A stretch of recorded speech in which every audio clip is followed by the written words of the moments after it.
Okay, so today we are going to talk a little bit about the head and neck anatomy and dental implants and the complications.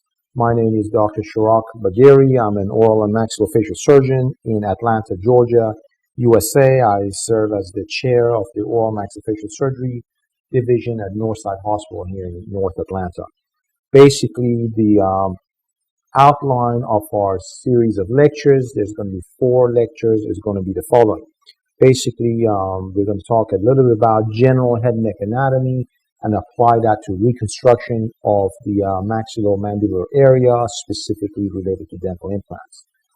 Also, I'd like to spend some time talking about anatomy as it relates to head and neck infections. As we all know, infections are a complication of any type of surgery, including implants or third molars or any related oral and facial surgery.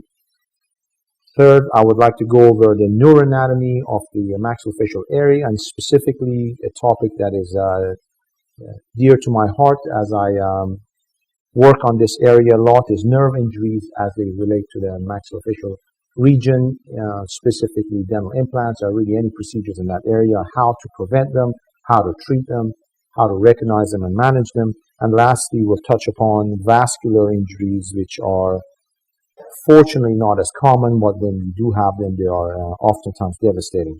So with that introduction, I would like to start with the general anatomy of the head and neck. So here we go. Basically, the first comment I have is to understand anatomy is fundamental. Obviously, fear of surgery is fear of anatomy. If you don't know your anatomy, you cannot operate safely. You have to be a safe navigator, operator. Are you a safe operator? Are you a safe navigator? And complications do happen. Everyone has complications. If you don't have complications, it's either because you are not doing enough surgery or you are not being truthful about it, because it's a question of statistics to some extent. There are measures you can take to prevent complications, to lessen the risk, but complications do happen regardless. So do you know what you are doing? Do you know your anatomy? Do you know the complications that can happen? And knowing complications is a way to prevent them also and recognize them. And so they can be very simple and they can sometimes be a lot more devastating. So a small quote, the smart person learns from the mistakes of others, the fool must learn from his own. So I guess the best is to have a combination of the two. So here we go, surgical anatomy. These kind of figures that you're seeing here are generally not very useful. They don't provide very useful information because surgeons, we like to look at anatomy in layers because it is the layers in which specific anatomic entities exist that matter. That's where you can get into trouble. Blood vessels, nerves, three-dimensional anatomy. So this type of figure that you're looking at is a classic superficial visualization of head and neck anatomy, and these are obviously good landmarks to know, but it's generally not useful in surgery as we're performing layers. So what I like to do is do a sort of a 3-minute anatomy class here that will go over the layers of a head and neck from deep to superficial. So here we're looking at the skull. It's a deep layer, the deepest layer, if you will, outside of penetrating into the bony structures. And you can see here the maxilla, the mandible, the zygoma, the temporal bone, frontal bone, and parietal bone, and the different colors. Alveolar bone is slightly different color. And if you come to the next layer, in this particular case, it's not really a next layer. You're seeing the insertion and attachments of muscles of mastication, the temporalis area, the masseter, and the different muscles of facial expression, including the mentalis and the levator muscles, the zygomatic majors and minors that are in the midfacial areas. So here we see deeper structures such as cartilages of the nose, the tracheal cartilages, the ear cartilages. These are considered deep structures when you look at the from skin into the facial structures. And then here's the further the tracheal structures, and of course the eyes and the associated muscles, the muscles that move the eye, the corrugator, the nasalis, the buccinators, The buccinator muscle is a superficial muscle if you were to go from inside the mouth, but of course coming from the cheek side is relatively deep. The only thing deeper to it would be the mucosa of the oral cavity. And then muscles of facial expressions, muscles of mastication, temporalis, frontalis muscles, and the depressors. And here are muscles of facial expression as well as the muscles of mastication that are, as we know, innervated by the facial nerve by and large. The parotid duct, which lies superficial to the masseter, penetrating the buccinator, the parotid gland are all seen here. And then you have the fascia, if you will, this SMAS layer that sits on top of the parotid fascia. The structures that are more superficial to that become the vascular structures, the arteries, and subsequently the nerves and the veins, which are very superficial structures and more unpredictable anatomy. And then the platysma muscle, which is the structure that aprons the clavicle, the neck, and onto the inferior border of the mandible. We have the next layer would be sort of the subcutaneous layer and subsequently the skin. So that's head and neck anatomy in just a few minutes, from deep to superficial, setting the tone for the layers of the head and neck and the anatomy as it relates to some of the procedures that we're going to talk about. So this kind of diagrammatic representation is pretty useless. It doesn't do anything other than look cool. And same for the vasculature as well as the venous structures that are seen here. When you put them together, it becomes a little bit of a hodgepodge of blood vessels and nerves and so forth. So some guiding principles of anatomy. I show some pictures here of noses. The nose is a good example of how variable the anatomy can be. Everyone is different, whether it's your nose or your lips or the jaws, arms, legs, eyebrows, and you name it. There's a lot of similarity, obviously, but anatomy is highly variable. That has to be recognized. Not everyone's exactly the same like it is in a textbook. So with that in mind, I'd like to go over some selective anatomy that relates to some of the procedures in oral surgery and dental implantology. So the skull, the mandible, the maxilla, we'll talk about vessels, some nerves, and some bones. So here's a generic picture of a anterior view of the skull, basically showing the frontal bone in blue, the mandible, the maxilla, which is in green, which is the maxilla is sort of a strange bone.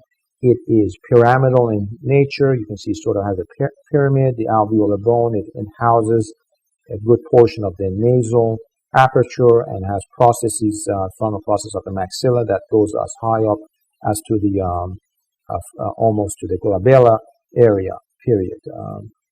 So the orbital orbits, the infraorbital nerve, which lies approximately 8 or 9 millimeters inferior to the infraorbital rim. The mental foramen has a more variable position and also depends a lot on age. So this is a pretty familiar structure. This is a lateral view showing the area of the insertion of the temporalis muscle, the temporal fossa, the temporal line, the parietal bone, the frontal bone, the zygoma, the temporomandibular joint, which in reality is not necessarily as nice and round as is depicted in this picture, although it is well visualized. And then if you remove the zygomatic bone, you see some the area of the infratemporal fossa, which is a complex anatomy. There's a rich vasculature, including arteries and veins, namely the maxillary artery and its branches are in this area and are of some importance in maxillofacial surgery. And if you take a mid-sagittal section through the skull, you can see the cranial vault, of course, and as far as it goes, the maxillofacial area, you see the septum of the nasal cavity that's made of multiple bones, including the ethmoid bone, the vomer, and the cartilaginous section. And the mid palate is shown here, although it's usually not as thick in the mid-palatal area.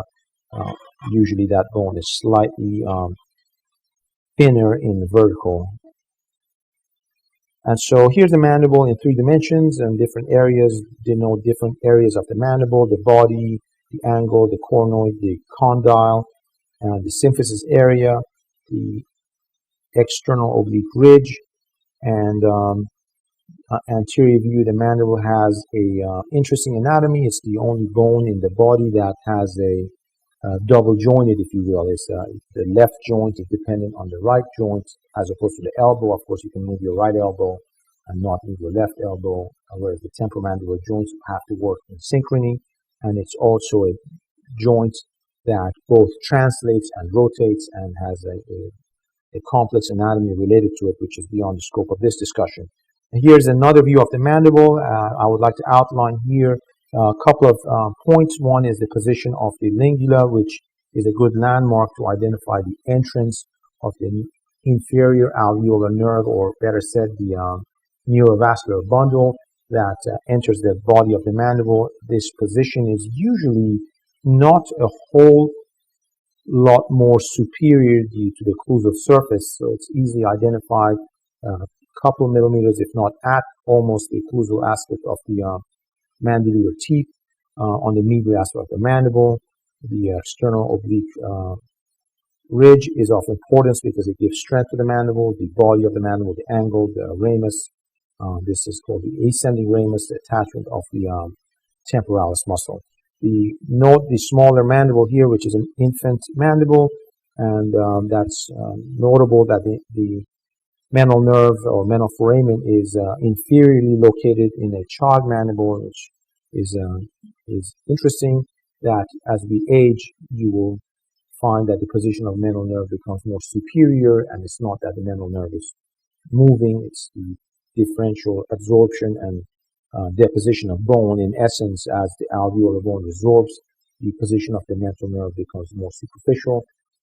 It's very similar how the infant anatomy is to the geriatric mandible, except we can be tricked by the position of the mental foramen, and it becomes an issue when making incisions in that area. The foramen will lie on the surface of the alveolar ridge, and the surgeon can get into trouble injuring that nerve.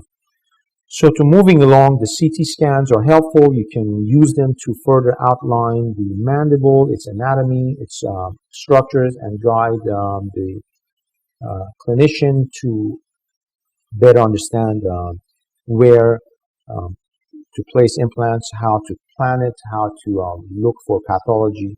And so these kind of imaging is useful in locating, for example, the position of an impacted third molar, as it is in this case, isolating the position of inferior alveolar nerve before attempts of removal, if one were planning to do so.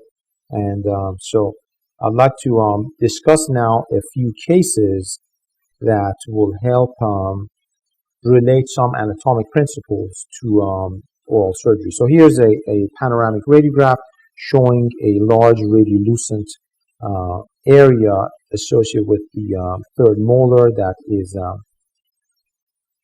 within the mandible.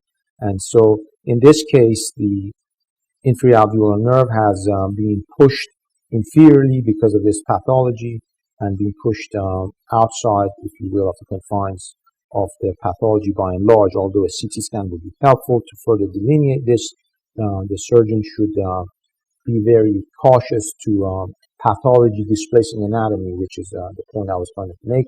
In this case, this was a large dentigerous cyst that was removed along with the causative tooth, and indeed the inferior alveolar nerve was displaced by this pathology down to the inferior border of the mandible. Here is that same defect showing the defect after the tooth is removed, and the nerve is within the depth of this defect, which is not as easily visualized here, but it is indeed in that position.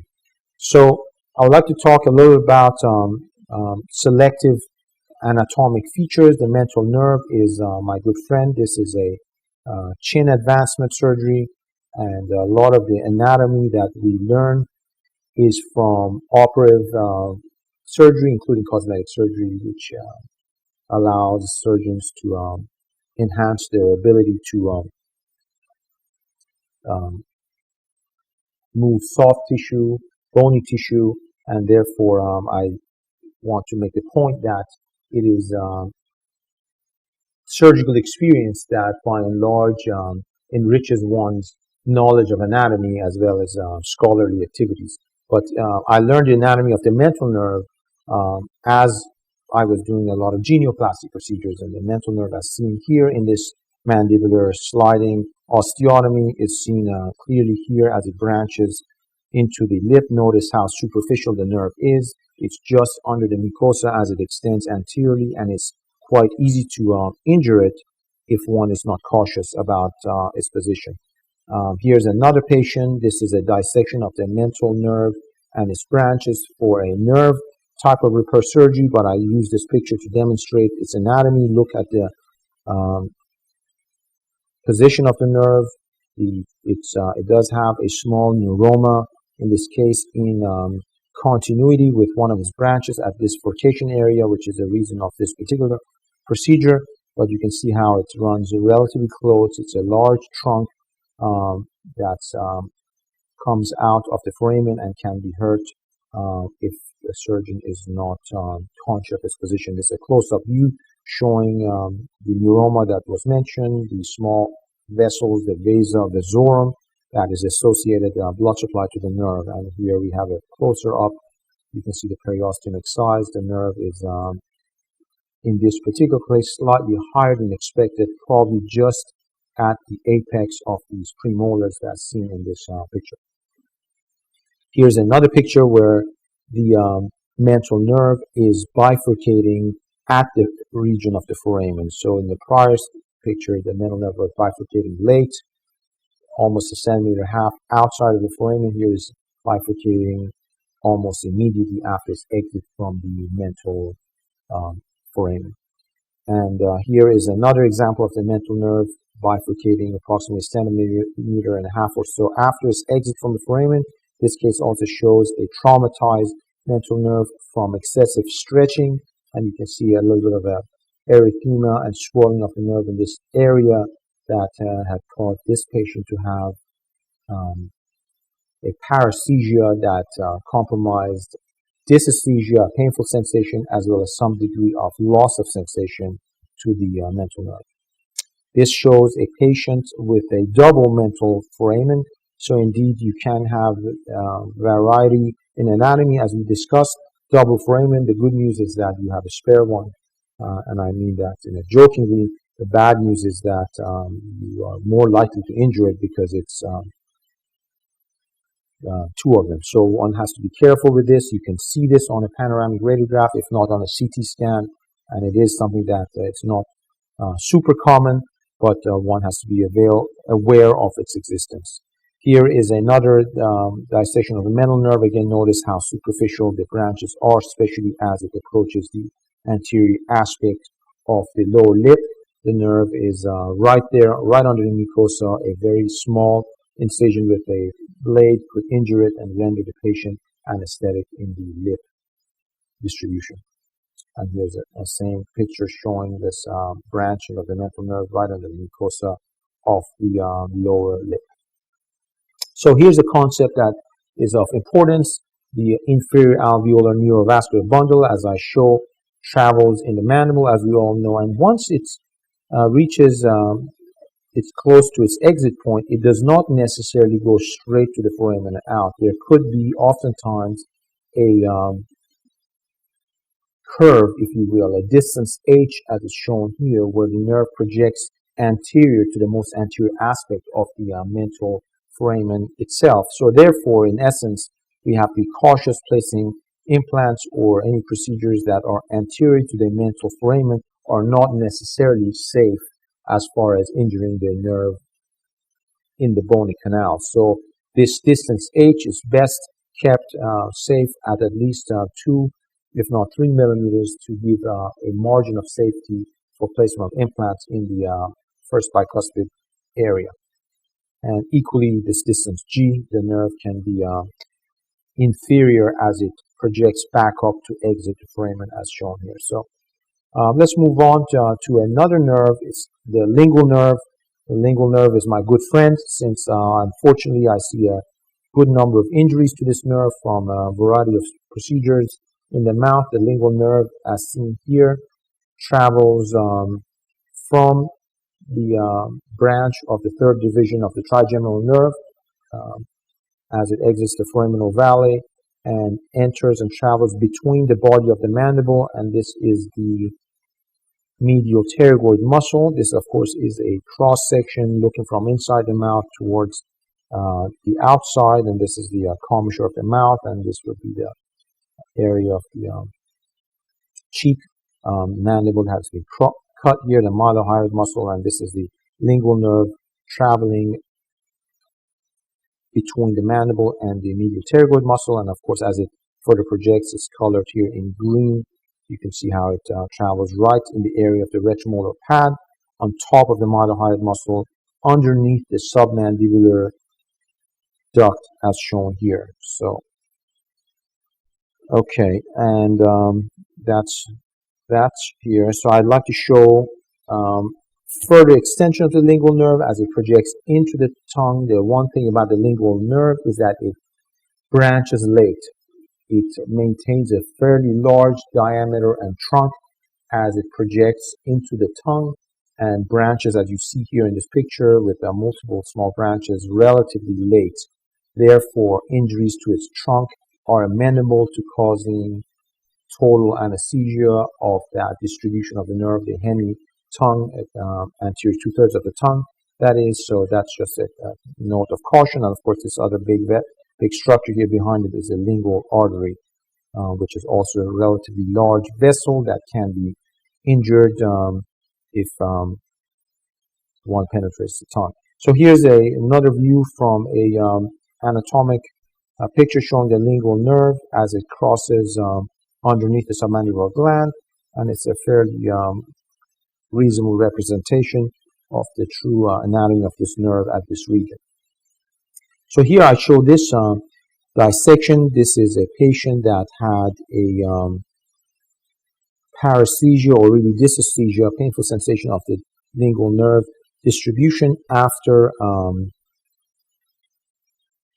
dental restorative work, and we explored the lingual nerve expecting to see an injury into the lingual nerve, and in this case, however, we did not, and the hypothesis would be that either a needle type injury at the medial aspect of the mandible or possibly local anesthetic toxicity, which could be the culprit of this. Septicin 4% has been thought to be a possible cause when used as a block causing paresthesia of the lingual nerve or inferior alveolar nerve for that matter. But this shows a relatively normal anatomy of the lingual nerve. In this case, I was able to expose the nerve along its course as it exits the mandible and enters the tongue, and it looks relatively normal except for maybe a little bit of a swelling that is probably not the cause of his paresthesia. So be careful with procedures that could cause lingual nerve injury other than surgical interventions such as needle stick injuries, which are fortunately uncommon, and caution with a high percentage local anesthetics that can cause toxicity to the nerve. Here is the diagram showing the floor of the mouth as we look at it from the neck, so to speak, after the structures of the neck have been removed. You see the mylohyoid muscle, the digastric, and of course the lingual nerve lies deep to this. It's behind this mylohyoid muscle as shown here. So I'm going to switch now to the inferior alveolar neurovascular bundle. This is a artery, vein, and nerve that, as it's been well described, runs within the body of the mandible and has a variable anatomy. And you see here the inferior alveolar nerve, and you also see the long buccal nerve, the infraorbital nerve. And in the next slide here, we see that the position of the inferior alveolar nerve is very variable. It can exist right at the apex of the first, second, or third molar area, or it can lie lateral to it as is shown here, or lateral and superior to the apex, which of course renders it at greater risk during procedures in that region. So note that the anatomy is variable. Here's another representation showing a cross-section, an axial cut, if you will. And what's not correct in this diagram is that The neurovascular bundle is a bundle, and it's not a nerve, a artery and vein sitting in this configuration, but it's one bundle of the three, but it is indeed enters the mandible at the area of the lingula, as shown here. This is a superior constrictor muscle that's pierced when placed inferior alveolar nerve blocks in that area, and so one has to be careful to deposit the local anesthetic in that area without entering the neurovascular bundle structure itself. So that's the point of that slide. And then, of course, there's many other slides that show further detailed anatomy here. We sort of see a few things we talked about. You see the lingual nerve after the cross-section of the mandible has been removed, the inferior alveolar neurovascular bundles, and associated structures, the carotid duct, the venous system here. Before the mouth, you do see the sublingual gland, the submandibular gland, some of the venous plexus. And so that sort of summarizes some of the things we talked about. Notice the variability. Also notice this curvature of the mandible here. So that's very important. If placement of implants beyond that curvature can injure structures of the floor of the mouth, as were mentioned, including blood vessels such as the facial artery in that particular region. So again, this is a nervous anatomy. It's a sort of a useless way of looking at it. And so we want to be looking more in layers like we talked about. Here's another summary slide showing the exit of the mandibular nerve with its associated branches, a lingual nerve and inferior alveolar nerve that has been cut and traveling through the mandible, which has been removed for our visualization purposes in this slide. And so with that, this is also showing the inferior alveolar nerve that's exiting the skull and entering the medial aspect of the mandible as it projects inferiorly to enter the mandible. So with that, I would like to mention another smaller nerve that is can be cause of injury very infrequently. The long buccal nerve is a nerve that is very frequently injured, but its injury is of not a great consequence. The patients may be numb, usually temporarily, in the inner aspect of the cheek, and this, of course, resolves most of the time. However, on some occasions, and in my experience in a dozen or so patients, you could have a persisting paresthesia after injury of this nerve causing painful syndromes in the inner aspect of the cheek. This is an example of a nerve that was somehow cauterized, and this patient had a significant dysesthesia of the inner aspect of the cheek, painful sensation, chronic in nature, extremely debilitating. And in this case, we explored the long buccal nerve. As you see, it has two branches, one that's going more laterally, passing the buccal fat pad, and the one branch that will project anteriorly into the vestibule and the anterior structures. And the patient had a burn injury causing a significant debilitating painful sensation in the cheek and vestibule area. So we operate on this patient. As you can see, the nerve was cleansed, debrided, and ultimately removed. The bad segment sent it for histopathology. This is a pathologic specimen of the injured long buccal nerve. The remaining remnants is repaired in this case, although long buccal nerves are harder to repair directly. In this particular case, we put a cuff around the nerve. It's a pig intestinal cuff that's a product called Axo Guard that protects the nerve from scar tissue ingrowth, and this allows patients to heal with minimal scarring on the nerve structure itself. Here's another patient that had a transected long buccal nerve and with a neuroma in continuity with some dysesthesia associated with the nerve.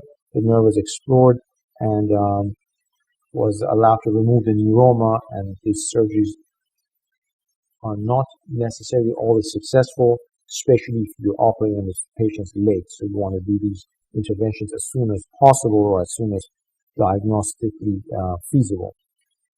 So with that, I'd like to make some comments about the veins of the head and neck. Veins are, of course, everywhere. They're relatively superficial structures. The main vein that drains the head and neck area is the jugular venous system. That's shown in this diagram, and you can usually palpate and see the veins of the neck, especially if you extend the neck as is shown in this picture. And then here's another representation showing the jugular venous system. Here is the internal jugular vein and the anterior jugular structures on the contralateral side are seen. So they're very extensive, they're very variable, they're everywhere. This low pressure system bleeding from veins are oftentimes more of a nuisance, especially the low caliber veins, although we have to pay attention to them since they can cause hematomas and compromise the surgical field, making it more difficult to operate. So pay attention to the veins, and more superficially, mostly it's the superficial branches of the veins of the face and scalp, as is shown here, all of which drain into the internal jugular vein. And here is the diagrammatic representation on a human male, showing the jugular vein as it can be palpated and oftentimes seen on the side of the neck. The central nervous system also has its own venous system. These venous sinuses, as they're called, are quite extensive, and this area is not far from the maxillofacial area, and the veins are connected. It is a unlikely, uncommon, but possible path of spread of infection. Central nervous system abscesses from maxillofacial surgical / oral surgical procedure is known and reported, but fortunately relatively uncommon.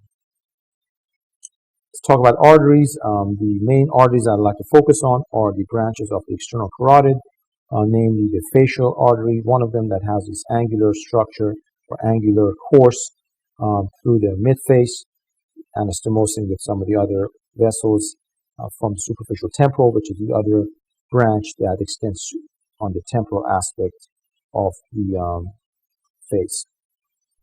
This is a important diagram in application of dental implants, specifically because it shows the facial nerve as it curves around the mid-body of the mandible and lives sort of in this area and is at some risk during excessive or aggressive penetration of the mandible on the lingual aspect, or inferiorly, the facial artery can bleed fairly briskly and can cause can be of cause of complaint and complications. So attention to its position, attention to the anatomy of the mandible, especially placing longer implants, not just the inferior neurovascular bundle, but perforating the mandible on the lingual aspect can cause a floor-to-mouth hematoma that can be of concern, especially if it's progressive, causing airway compromise. Here's a cross-section after the mandible has been removed, if you will, showing the internal maxillary artery, which is also a fairly large vessel that travels on the medial aspect of the mandible and causes, supplies arterial blood supply to the maxilla, most of the midface, and some of the superficial areas in the temporal region, period. It is relatively high up, and it's unlikely to be injured during routine oral surgery, although with more advanced procedures of the forward osteotomies, head and neck tumor surgery, it's a vessel that is clearly of concern. And this shows its anatomy a little bit better. It has 8 or 9 branches that terminate in the nose, as well as the alveolar bones, and there are branches going into the cranial vault, the middle meningeal artery, as well as coming inferiorly to the mandible, the masseteric artery. So I'd like to mention the sublingual artery because it has some clinical importance in placement of implants or really any surgery in the throat and mouth or its vicinity. Lingual artery is a large vessel. It has a large caliber. The problem is if it's injured or nicked, it can bleed in a confined space, which is mainly the thick musculature of the tongue, as is well shown here, causing a hematoma that can enlarge the tongue, enlarge the throat and mouth, elevate the tongue, and compromise the patient's airways. So in summary, be aware of this vessel. If you notice possible cause of injury to it, the patient has to be monitored very carefully, and it is those patients that call you later on and complaining about larger tongue, one should question them very carefully before dismissing that complaint. So I'll mention very briefly the facial nerve. The facial nerve is obviously has a complex set of functions, including movement, but also it's not exclusive to that. It is involved in salivation and lacrimation and dampening of sounds in the ear. But this representation here shows this kind of cadaveric dissection shows the facial nerve as it has its 5 main branches into the hemifacial areas and are involved in muscles of facial expression. I'd like to mention the greater auricular nerve, which we will talk about perhaps later on, which is a superficial nerve. It's not a facial nerve, but it is a nerve that supplies the cutaneous innervation to the lower aspect of the ear. I mention it because it's a nerve that we can graft or use as a graft for head and neck reconstruction of injured nerves, although that practice is rapidly changing because of some recent innovations that we will talk about later on. And here is the parotid gland that lies on top of the facial nerve by and large, although in reality the facial nerve is to some extent sandwiched by the parotid deep and superficial lobes, and its branches are seen here: temporal, zygomatic, buccal, marginal-mandibular, and cervical branches, as they give motor innervation to the muscles of facial expression.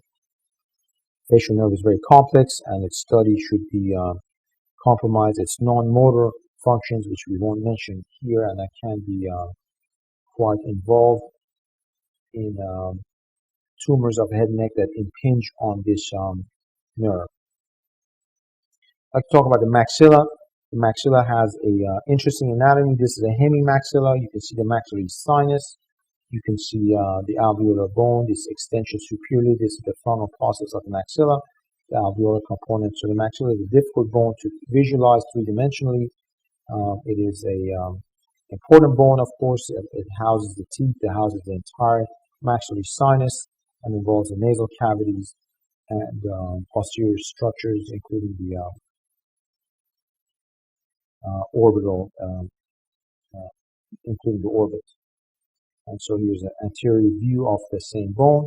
And then you see the maxilla here has this sort of a pyramidal structure, although it does have extensions into the floor of the orbit that are not easily visualized on clinical examination. And of course, in this picture, you've seen the maxillary sinus. It has not necessarily a square structure like it's shown here. It's usually actually more pyramidal, although its anatomy is extremely variable. It depends on whether a patient is edentulous or not. Even with teeth, it can have an extremely variable anatomy, both size-wise, presence of septations, and location to some extent, how much it extends superiorly and anteriorly. Here's a section of a cadaver looking from posteriorly, looking anteriorly. As you can see here, the sinus cavity is this pyramidal structure with a septation here, and you see the turbinates and the nasal cavity here. And this is the palate. You can see how thick the palatal bone is in this case with the associated mucosa, and this is a good representation showing the close association of the nasal cavity here with the maxillary sinus and the palatal structures. Similar zygomatic, similar cadaveric cut here, showing the orbits now at the higher up sections and the other paranasal sinuses that are shown in number 9 over here. Okay, so just again, I want to mention this. CT scans are useful specifically to look at sinuses. They are the study of choice to evaluate the structure of the sinuses. The cone beam CT is adequate enough for the maxillary sinus as long as it's extended superiorly. You can see the other paranasal sinuses if necessary. It's important to get radiologic evaluations on patients that are having procedures that can involve these structures. I'll mention a little bit about the temporomandibular joint. Since it's the joint that articulates the mandible, it has also a very complex anatomy. It has a set of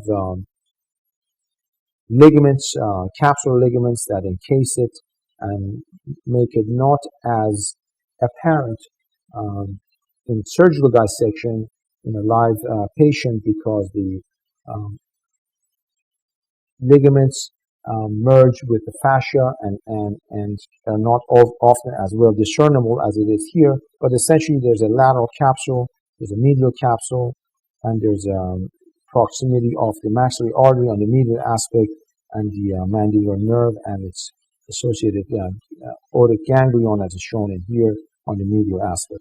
The temporomandibular joint has a disc, a superior joint space, as is shown here, and in inferior joint space, the disc has this sort of bilobed appearance with an area that's thinner, sort of biconcave, if you will, and it obviously articulates and moves with the joint pathologically. Sometimes we can have sounds associated with a disc that is not functioning well, positioned inappropriately, an anteriorly positioned disc. But here, essentially, they're trying to show a normal joint anatomy, showing the inferior and superior joint spaces, as well as the position of the disc in a closed or almost closed and a open mandible. Here's a cadaveric specimen. As you can see, the disc is shown here with a set of forceps, the external auditory canal, the condyle of the mandible, the zygomatic arch, and the glenoid fossa. You can see how thin the disc is in this patient, as well as the concavity of the glenoid fossa is relatively flat, and that is, of course, very variable. Notice how the ligaments are not necessarily as easily discernible, and some of them have been removed for our benefit in this case. So we'll talk a little bit about cutaneous innervation. Just for completion's sake, the skin is innervated by cutaneous nerves of the head and neck, mostly from the first division, second division, and third division of the trigeminal nerve, although there are some cervical nerves as well as nerves from the auricular branch of the vagus nerve, supplying areas of cutaneous areas of the ear. So I'll just show this dermatomal map showing the V1, V2, and V3 distributions, which are fairly well described. And so we'll just move on. And then you have to have a discussion of the fifth division of trigeminal nerve beyond its cutaneous innervation. Is the trigeminal nerve is obviously a mixed nerve, has motor as well as sensory and special functions, and it is beyond the scope of this discussion, but it is worth studying in the astute students and clinicians. So here, I would like to just mention that there is a very complex anatomy of the neck. The neck is a very rich anatomy, which we will not go into, just to say that it involves the digestive system, it involves the respiratory system, the endocrine system with the glands, obviously the vascular system, the skeletal system, so just about every organ system in the body is represented in the neck area in a very relatively confined area. So it's the connection of the brain to the body. And so with that, we'll move on to a little bit of discussion about the muscles. We already touched upon the platysmal muscle and the muscles of facial expression. And the truth is that sometimes these pictures don't do it justice, because most of an anatomy of the head and neck, there's a layers of fascia, as are shown in this posterior aspect, that cover these muscles, that they're not always as easily visualized as is shown in here. So most muscles are covered with fascia that are planes of movement, and also oftentimes planes or path of spread of infections. Here on this side, on the right side, of the patient, you would see the fascia encasing, for example, the sternocleidomastoid, the fascia removed. Now you can clearly see its anatomy and the other associated infrahyoid muscles. Cross-section of the neck, as we talked about, the neck is very complex anatomy involving the multiple systems represented in the body, as well as fascial layers that are shown in different colors here, that are important in spread of infections and understanding the layers of the head and neck. of importance is the layers that encase and encase the oral cavity, as well as the pharyngeal area, the infections that penetrate the buccopharyngeal fascia can project inferiorly into the alar area of alar fascia, or the danger space of 4, which is anterior to the retropharyngeal area, and can essentially, the infection can spread inferiorly as far as down to the pelvis, but most commonly to the neck area, as well as the mediastinum on occasion, as we will see shortly. Here is a diagrammatic representation of the temporalis muscle, the masseter muscle, and the buccinator, as well as the carotid duct as it pierces the buccinator muscle. So these are important muscles in mastication, as well as facial expression in the terms of the buccinator. And so here's again the muscles involved in mastication: temporalis, masseter, and the medial pterygoid, which is not seen in this view, but is an extension of the pterygo masseteric sling. The palate has a relatively rich anatomy. It has a well-defined vasculature, the greater palatine vessels that come from a greater palatal foramen, and overlying mucosa, and a rich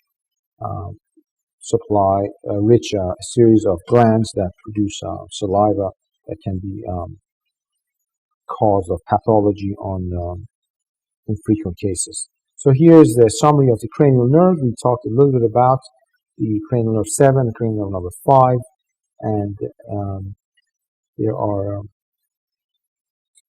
complex set of nerves and have to be well understood. There are extensive lectures and discussions on these topics that we will not go through in this time.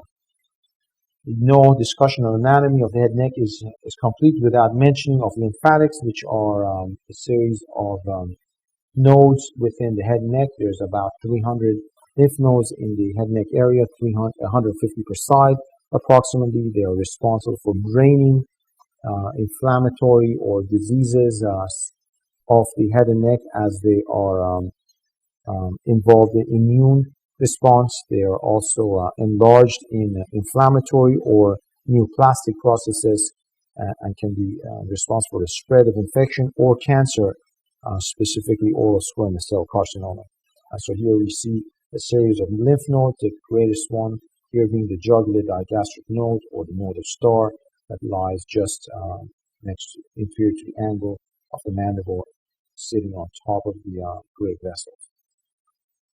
Here's another representation of the lymphatics. And so I'd like to mention a few cases of trauma that have helped me over the years increase my knowledge of anatomy. So here's a gentleman that was assaulted by unknown persons for unknown reasons, and at least unknown to us, and had a fracture of the zygomatic bone that was so severe that was impinging on his temporalis muscle, as shown in the CT scan here. In this particular case, this was approached through a hemicoronal incision, which is an incision that allows access to the scalp. Not all zygomatic arches should be repaired this way, but due to the severity of this and the fact that it would not stay after its simple reduction, it was decided to open this up and access this zygomatic arch. But the point is that you can see here the pericranium, you can see the area, how difficult it is in real human beings that are alive to see anatomy, because there's a blood, and there are the fascias and the blood vessels, the veins and the arteries are not as easily discernible, because this area, for example, encompasses the temporalis muscle, the temporalis fascia. There's fat, and there's blood vessels that have been cauterized. In this case, you can see a small incision through the fascia here to allow access to the temporalis area and the zygomatic arch that has been fractured in this particular case, and subsequently elevated and reduced with fixation, titanium plating, to reestablish the anatomy and allowing the temporalis muscle to pass underneath it and therefore restore function of the mandible. The temporalis is not working appropriately. In this case, the patient's mouth opening is restricted. Here's another case of a trauma to the frontal sinus. This shows the exposure of the skull through a similar type of incision. This is the pericranium, which is the periosteum that lays on top of the skull.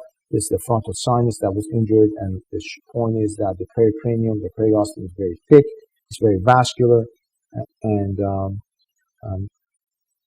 head and neck anatomy books don't necessarily do justice to describing fascia and periosteum oftentimes. So that's anatomy in a nutshell. And just to prepare us a little bit for the upcoming discussions on procedures. So therefore, I'd like to switch gear and discuss a little bit of anatomy and maxillomandibular reconstruction. Okay, so what we'll do next is talk about anatomy and maxillomandibular reconstruction, and we'll talk a little bit about some specific problems of how to address the atrophic mandible, the really atrophic maxilla, complications that can arise, and then nerve repairs, nerve injuries and nerve repairs. Excuse me. So here's a real problem. This is a mandible that is very atrophic. It is almost no alveolar bone. You got a little inferior border, and there's a fracture here to the body of the mandible, and this is truly a reconstructive challenge.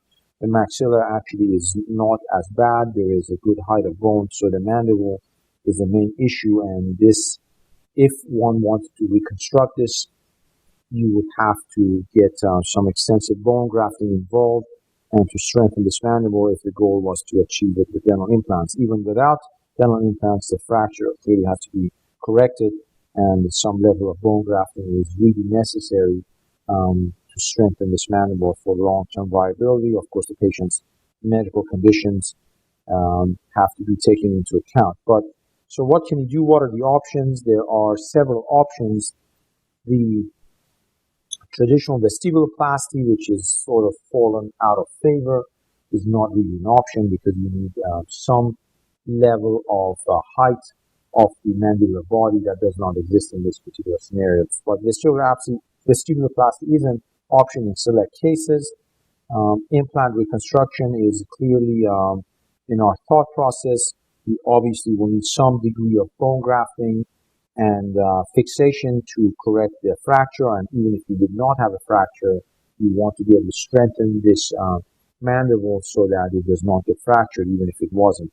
And then maybe somewhere in the horizon, there will be new technologies that you can reconstruct the whole mandible with alloplastic mandible, which there's, I understand, some work in that already being done, or replacement of the mandible, if you will, with bone grafting techniques. And there are some instances that may be applicable. But let's focus on maybe a vestibuloplasty, and these are slides from a colleague of mine and from our textbook, Clinical Review of Oral Maxillofacial Surgery, Dr. Sam Farish, the slides. And here's a vestibuloplasty that has been completed essentially, and this is the skin graft that is healing, and this is a vertical augmentation that has been done. And here's that skin graft that has healed quite nicely, achieving a deeper vestibule. So the original vestibule height was from here to here, and now you have this adequate height for a denture or combined denture implant reconstruction. Of course, you would use some sort of a stent of this type that's screwed into place to maintain the vestibular height during healing period, and then the existing denture would be border molded, if you will, and add the acrylic to achieve the appropriate length, the margins rounded off so that the patient can retain their dentures. The vestibuloplasty has fallen out of favor basically because of dental implants, and the need to do this more type of aggressive procedure is less necessary. And here's the final border molding in this particular patient that allows the retention of the lower denture. So back to our really atrophic mandible, and fractured mandible, which is not vestibular vascular not being the option. So let's keep that in the back of our mind. Here is an edentulous segment. This is a relatively conventional reconstructions with dental implants, some periodontal bone loss, although implant placement in this sector is relatively straightforward. As long as we don't do this, we don't injure the nerve with our drilling, which should be avoided with careful technique, or even worse, place a too long of an implant that impinges on the neurovascular bundle, causing paresthesia, or even worst case, a dysesthesia should be avoided. So we can place dental implants as shown here, adequately sized and positioned and restored conventionally with bridge restorations. Now, before we get to our really atrophic mandible, let's notch it up in level of complexity 1. So here's a patient that has a pathology, a tumor in this area that requires resection. This is a benign tumor of the mandible. I believe it's an ameloblastoma in this case. This requires removal of this pathology, bone grafting, and implants with prosthetic restoration that can be done in more than one operation usually. So here's a close-up. You can see this entity, this ameloblastoma, encompasses the first, second molar, and it projects onto the bicuspid area, and also the third molar area, and the inferior border of the mandible is involved. This requires a resection, which is conducted, and a reconstruction plate to maintain the continuity of the mandible. So this is just a tumor removal and a simple reconstruction with a titanium plate without any bone or dental reconstruction at this point. So this case can be restored with a iliac crest bone graft, as it's done here, with subsequent placement of dental implants. And so this achieved a relatively good height of bone with corticocancellous bone graft and the placement of dental implants, and subsequently this is a different patient with a similar pathology with placement of the abutments with either CT guided or guided surgery and placement of dental implants and their crowns as shown here. This particular patient is different, that it is a keratocyst bone graft reconstruction, but similar concept, removal of the pathology, bone grafting, placement of dental implants. That's relatively conventional in this type of pathology, and so the final restoration is shown in this picture. And we talk about CTs in use of this kind of surgery, and the question is the use of CT in guided surgery or implant surgery a standard of care? And my personal opinion that it is not.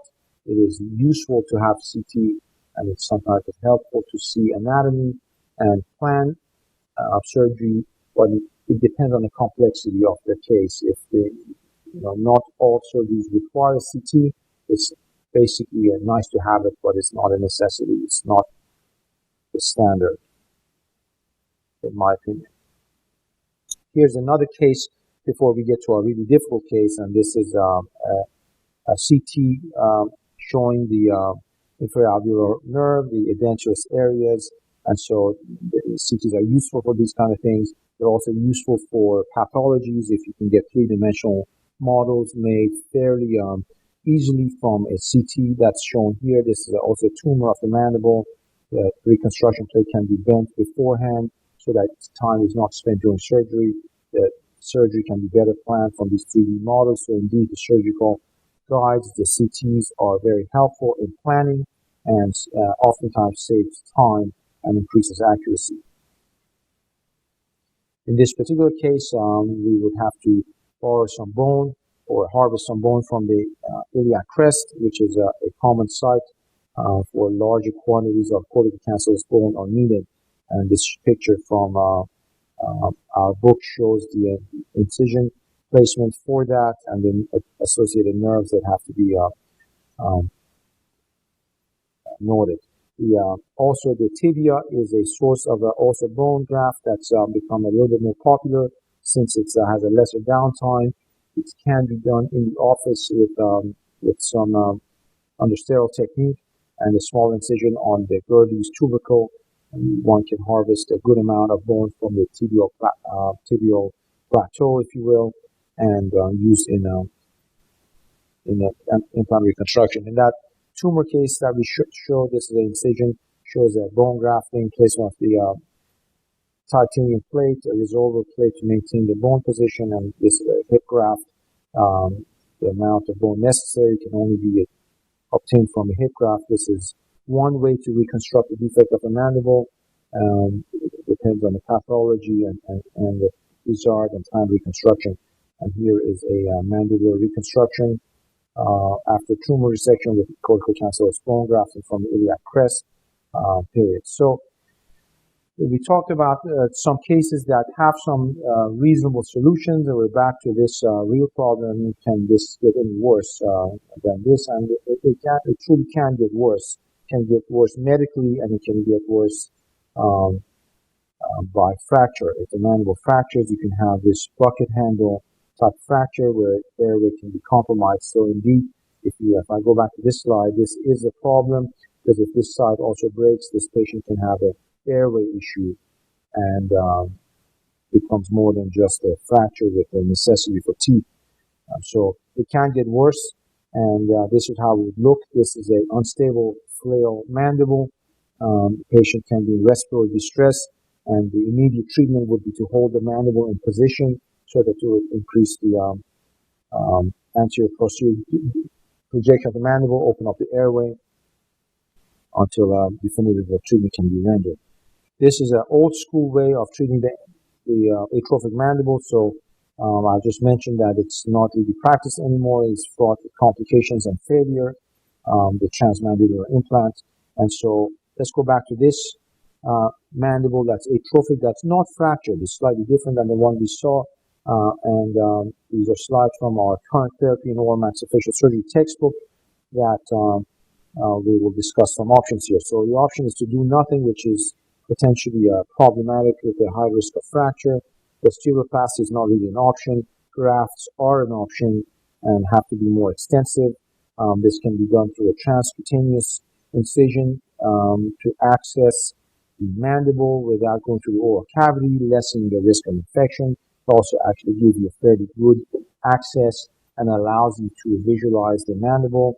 The mandible is exposed through that access. The inferior alveolar nerve can be often found lying on top of the mandible. It's positioned superiorly to allow access to the superior aspect of the mandible, as shown better here. This is the nerve coming out, and bone can be harvested from the hip, as we discussed, in quite a large volume.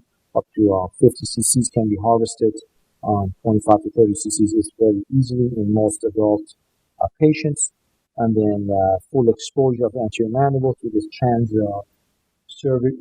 cervical incision, the retraction of the soft tissue superiorly, placement of bone graft, platelet-rich plasma if one desires to use that, and some sort of mechanism is now warranted to maintain this height of the mandible. And in this case, the bone was just laid in, and it has at some risk of resorption. More commonly, we would use either a mesh or immediate placement of implants to help maintain the height.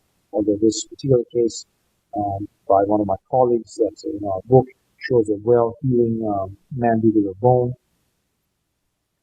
and subsequent placement of dental implants in those locations for reconstruction as shown here. And so I mentioned the tent pole technique developed by my colleague, Dr. Robert Marks in Miami. That was first described this, and this is a little bit of what I was hinting about. You can do the same type of exposure, placement of your dental implants immediately, your reconstruction bar as is shown here to support the strength of the mandible, and placement of bone grafts up to the level of the implants as shown here. And the implants help maintain the height of bone, and reconstruction can be done in that fashion. And this is a post-op x-ray showing the placement of dental implants and the strengthening of the mandible by the plate as well as the bone graft. These come across as somewhat aggressive treatment, although there's not many other good solutions for this. This is aggressive, although its patients heal usually fairly well. This is the anterior part of the face. Is a relatively um, easier area to navigate, as well as the healing can be enhanced with local and supportive measures. So this does work. It does require some skill and planning, and one has to weigh it against the benefits as of course the risks of this kind of intervention. So here's a old slide that I found, and that shows a trophic mandible. This is a technique that's no longer 3D practice. It's a block grafting. It can work fairly well, although sometimes the difficulty arises in these sharp corners that cause a dehiscence of the area. But this looks like a fairly good reconstruction, although, like I said, the dehiscence in these corners, given the sharp angles, can be of problem. So that's one way to approach a trophic mandible. Things can indeed get even worse in patients with radiation. Head and neck cancer patients that have been radiated can develop osteoradial necrosis. And so the mandible, although you may have bone in quantity, you may not have the quality of bone. The bone is avascular, rendering itself to fractures. And this requires either a protocol of hyperbaric oxygen, but oftentimes that's not feasible if the patient has advanced osteoradial necrosis, which of course the pathophysiology is hypocellular bone and soft tissue, hypervascular and hypoxic, which is really the death of bone and radiated tissue and radiated bone that is very difficult to treat as well as to heal. And therefore, the treatment has to be based on addressing the problem at hand, which is hypocellularity, hypovascularity, and hypoxic nature. Therefore, bringing new cells, new blood supply, new oxygen in severe cases of osteoradial necrosis is advocated. Hyperbaric oxygen treatments can be lengthy and oftentimes effective, but when those fail, and in many cases where the osteoradial necrosis presents as a very severe presentation, more aggressive treatment may be rendered, such as in this case.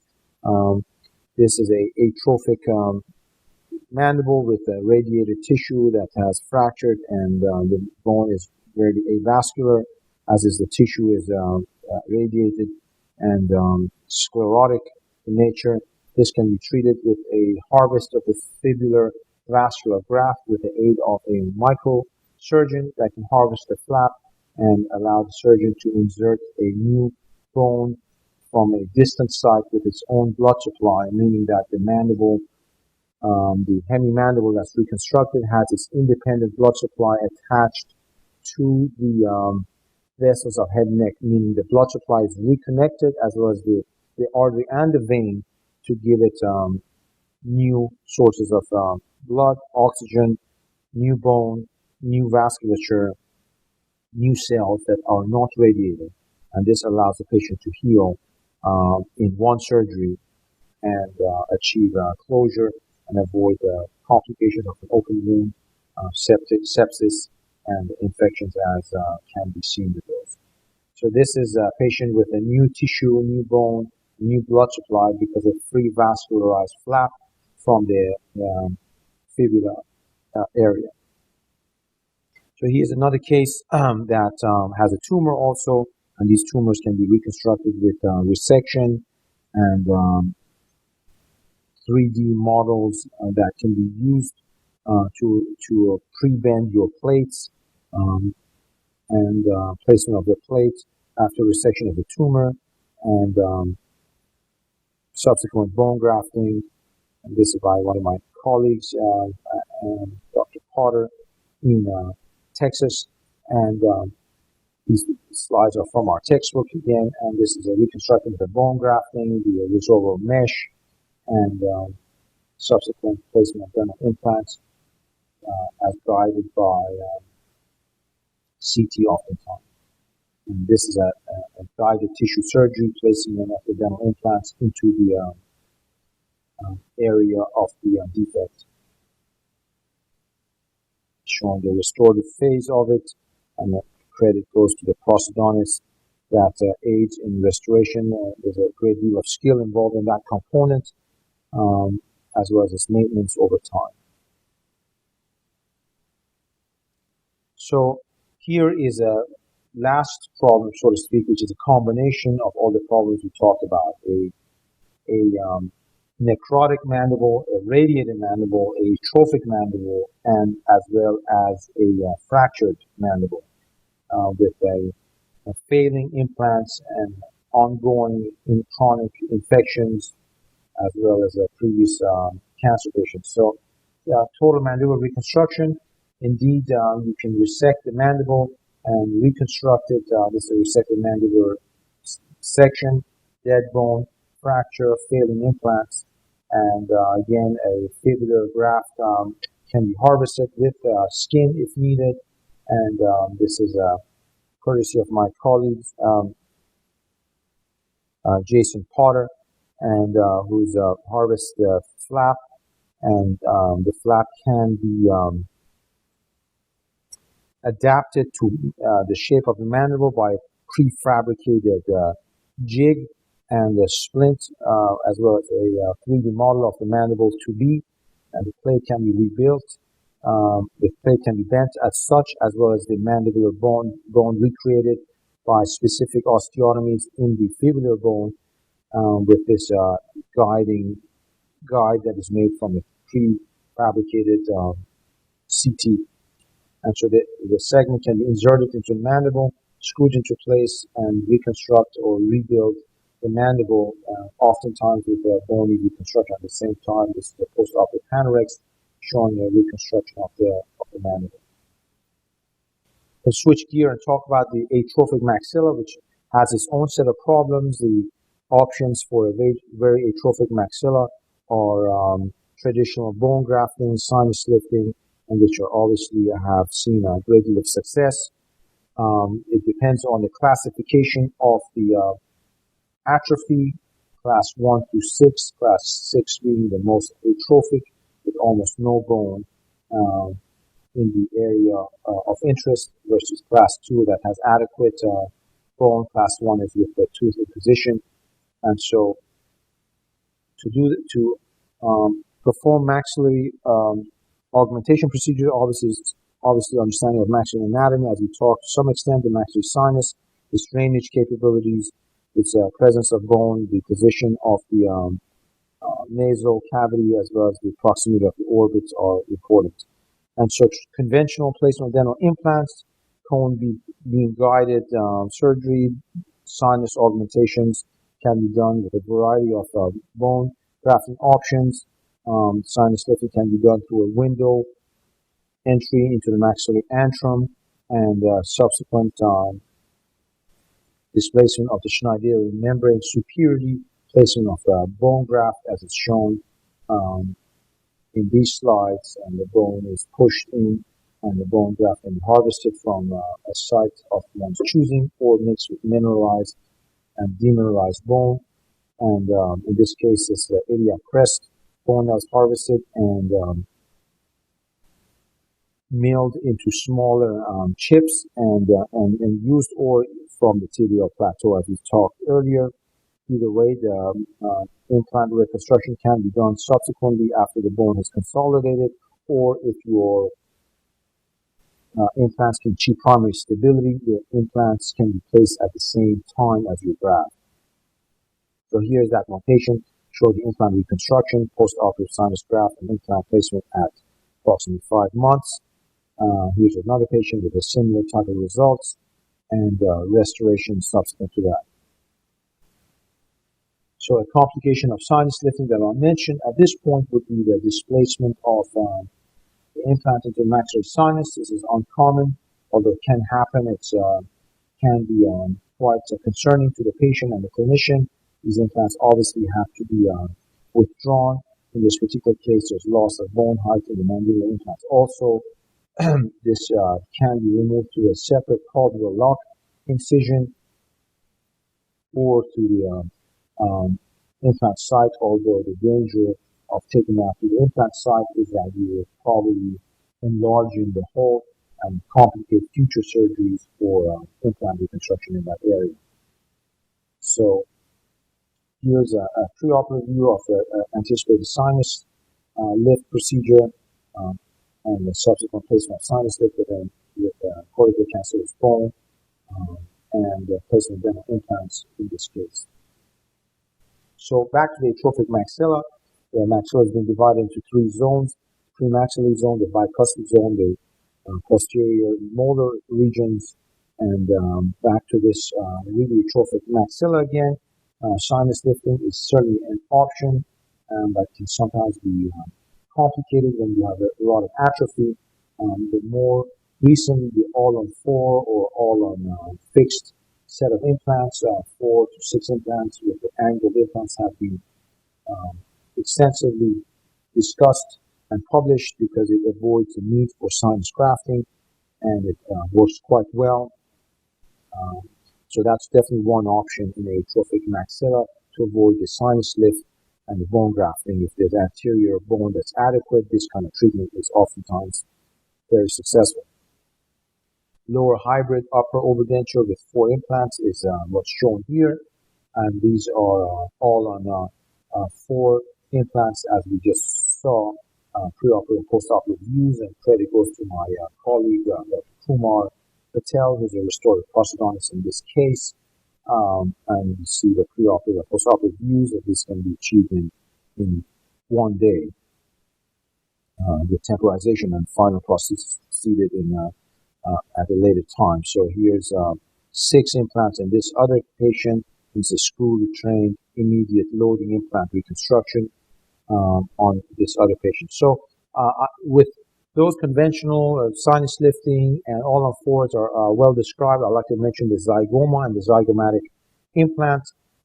These are slides from our textbook and courtesy of Dr. Eric Dirks, showing multiple dental implants and 2 zygoma implants for a very atrophic maxilla.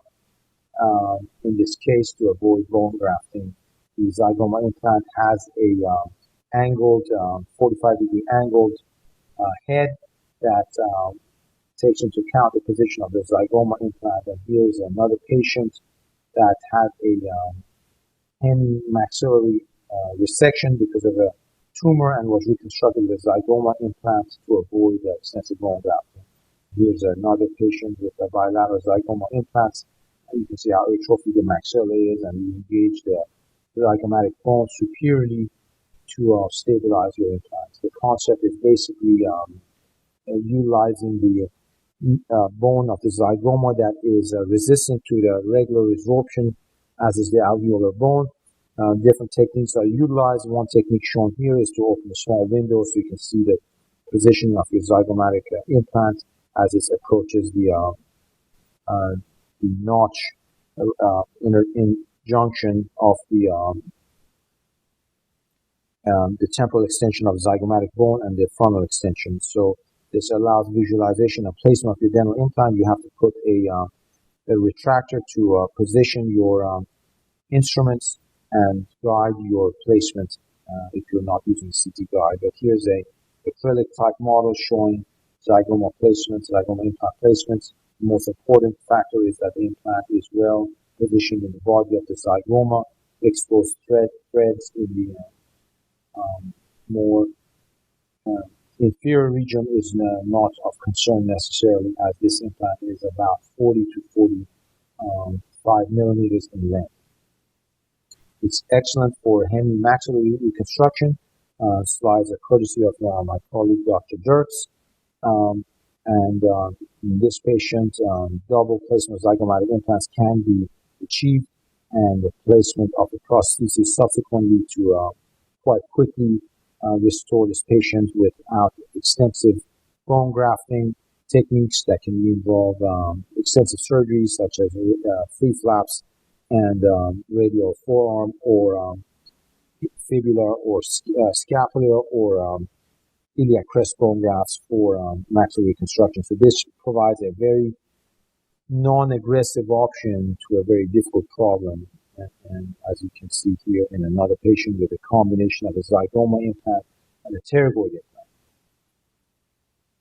And so these are slides that show a little bit about this placement have to place it very accurately at a specific angle with specific instrumentation and secured into place and tightened, allowed for adequate osseointegration. You can also see 3 implants in the anterior maxilla here, double placement of the zygoma implants here, and after adequate healing, allowing this kind of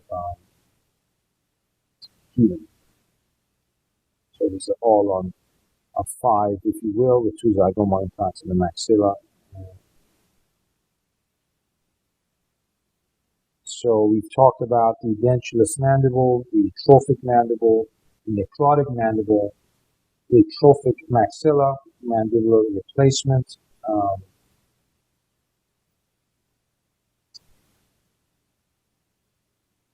So we talked about the edentulous maxilla, the edentulous mandible, the trophic mandible, the necrotic mandible, mandibular replacement, atrophic maxilla, if you will, the missing maxilla in tumor cases. And if someone feels that they have never made a mistake in their life, then it means that they have never tried a new thing in their life. I would like to end that with this quote, and thank you for this segment of our lecture.